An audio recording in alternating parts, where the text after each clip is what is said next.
Hello guys, welcome to our revision of support and movement that is in plants and animals, form for revision for Kcse preparation. And question 1, the diagram below shows support tissues in higher plants. Examine them. We have D and F. Identify tissues D and E. And tissue D is a collenchyma, tissue E is a sclerenchyma. Give one structural difference between the tissues identified in A above. And the structural difference, it means that's about the structure.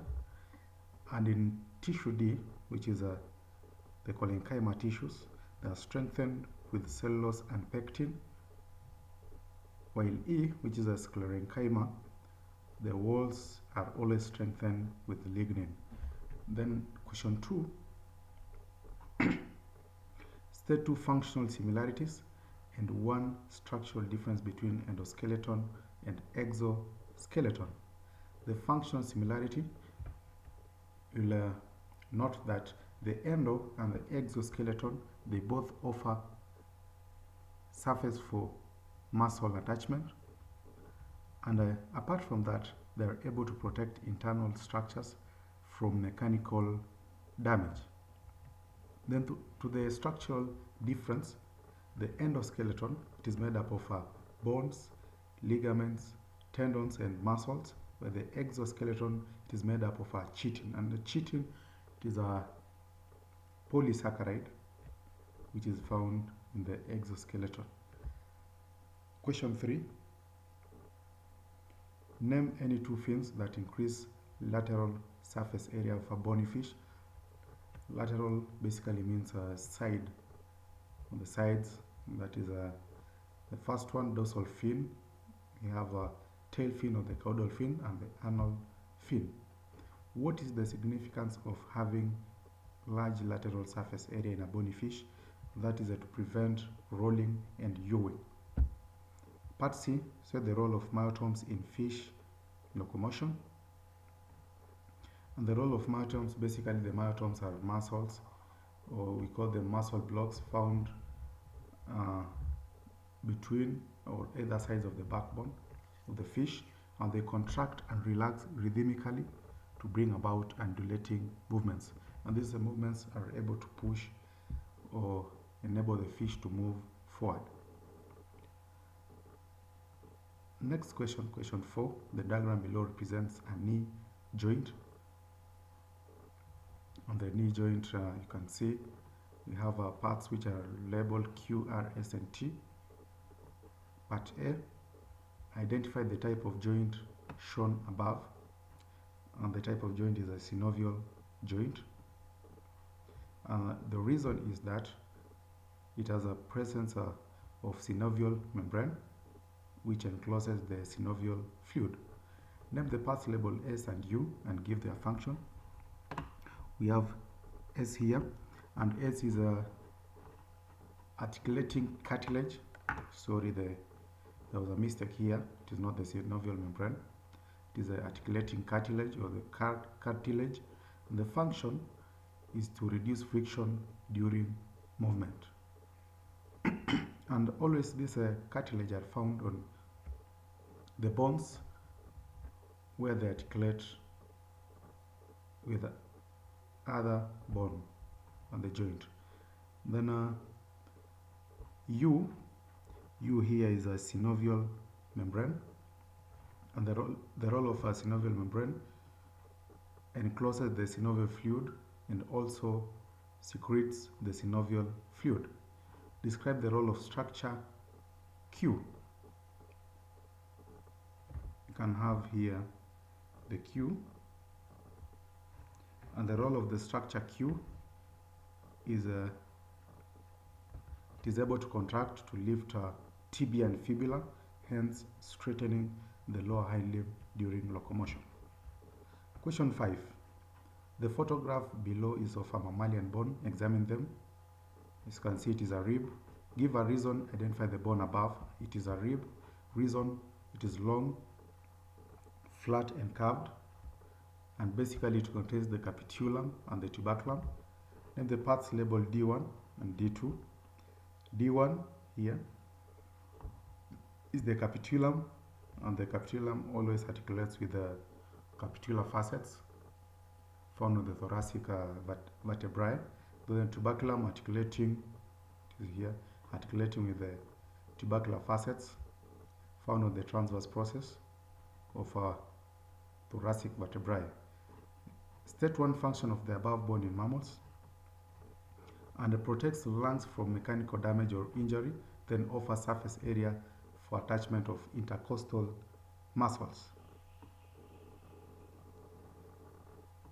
Next question. The photographs B1 and B2 below shows two bones obtained from a mammal. Examine. Part A. Name the region of the body from which the two bones were obtained. B1, as you can see, the B1 is a thoracic vertebrae, and the thoracic vertebrae are found at the thoracic region. Then B2, you can see it is a lumbar vertebrae, and the lumbar, or in other terms they call it lumbar, it is found in the lumbar region. Just after the thoracic region, we have the lumbar region. State two differences between bones B1 and B2. The B1 has a long neurospine. As you can see, these are the long neurospine.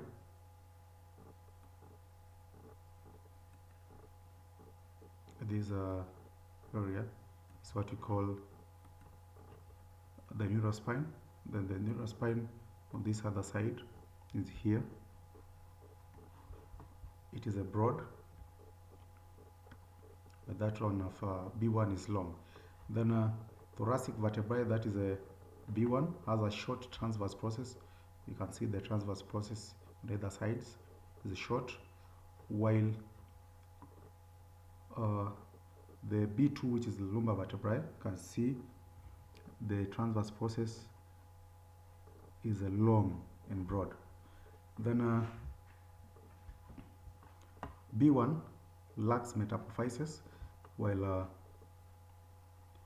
this B2 has metapophysis. The photographs, that is question 7, the photographs below are of mammalian bones obtained from the neck region. Examine them. Identify feature possessed by the bones which shows that they were obtained from the neck region.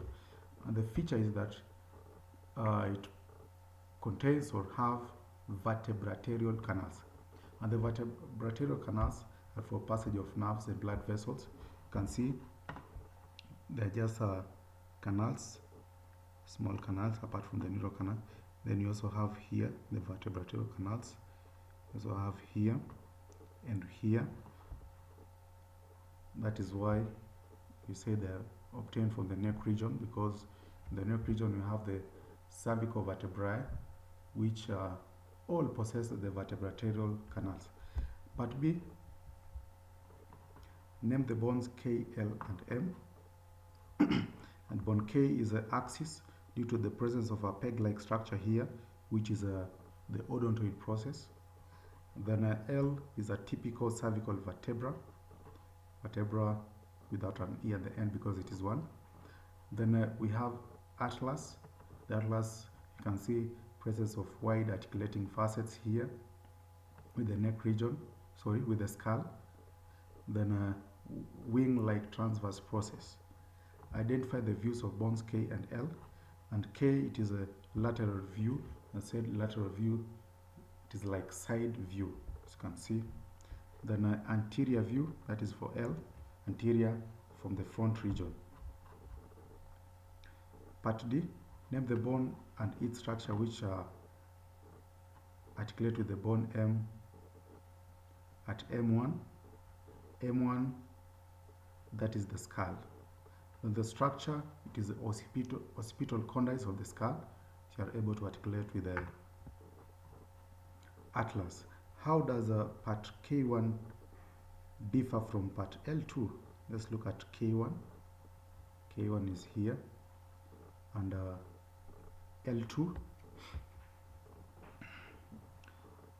As you can see, the part K1 is broad, while L2, it is short and branched. You can see that is the transverse process. In L, that is a typical cervical vertebrae. It is a short and branch, while K1 it is broad. Name two structures which pass through the neural canal of M ventrally. Let's look at M. And the M, its neural canal, we have a odontoid process and also the spinal cord coming from inside the skull. Then you have the odontoid process, which is able to fit in the neural canal of the atlas, because it articulates with the axis. Just below it we have the axis, which contains the neural canal, which fits into the neural canal of the atlas. Question 8. The photographs below show mammalian bones. Examine them.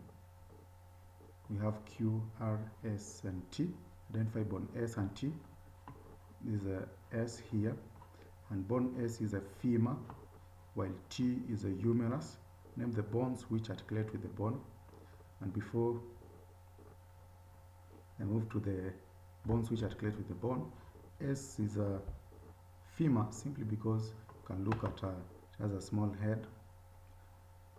Then basically it is longer, has a longer shaft than the humerus.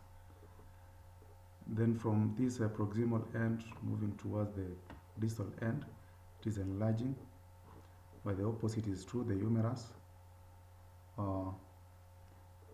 has a big head here. Then from this proximal end going to the distal end, it is becoming narrow. Name the bones which articulate with bone S at S1. We have S at S1, that is at the distal end. We have tibia and patella. Then R at R4. R we have the pelvic girdle here, and the R4 we have sacral facets, and that is a sacrum or the sacral vertebra. Give the significance of the following parts. We have R1, and that is the obturator foramen, and it is important because it allows passage of nerves, blood vessels, and muscles. Then R2 is R2, that is a pubic symphysis, and the role is it is made up of flexible cartilage, which relaxes to widen the pelvic cavity and cervix for smooth passage of fetus during parturition of birth. R3, let's look at R3, that is the acetabulum, and it is a socket where the head of the humerus fits to form ball and socket joint. Question 9. The photographs M, N, and K and L below are mammalian bones. Examine them. M, N, K, L. Using the letters, identify the forelimb bones. On the forelimb bones we have M and K, because this is the humerus due to presence of olecranon fossa here, the big head. Then the ulnar radius because the presence of a sigmoid notch on the olecranon process here. Then hind limb bones we have N and L. This is a femur having a small head here, then a longer shaft. Then we have a tibia, as you can see, a large or oval surface here. Name the bones.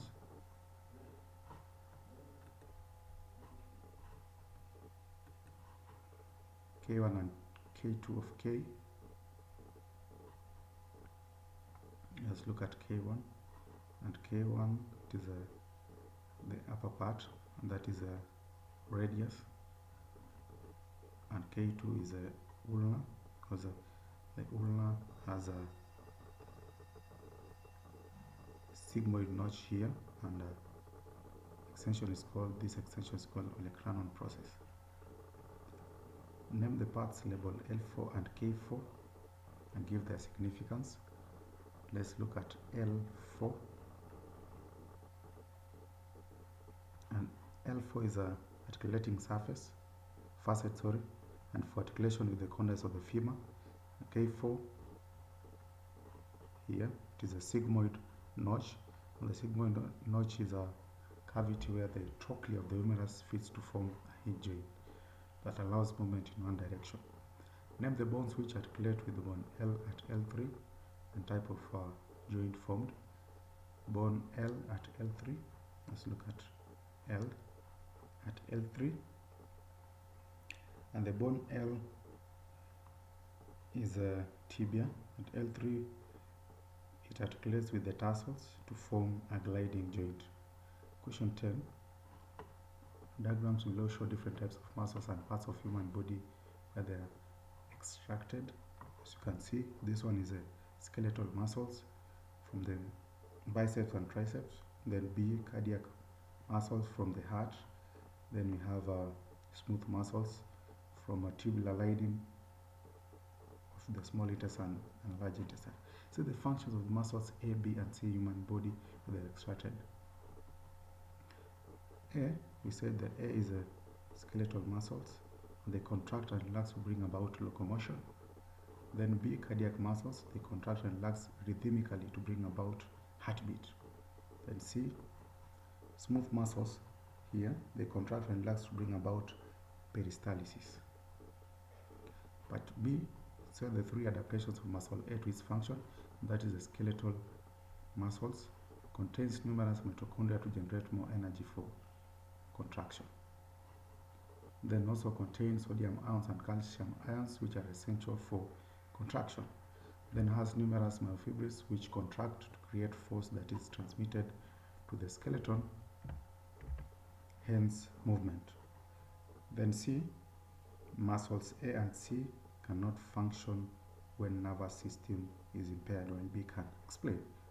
A and C are neurogenic, hence cannot initiate their own contraction, while B, which is the cardiac muscles, they are myogenic, hence can initiate their own contraction without nervous stimulation. 11. Give any two examples of skeletal muscles, and that is biceps and triceps. Thank you for listening. You can comment, share, and I hope it will help you in a Kcse revision.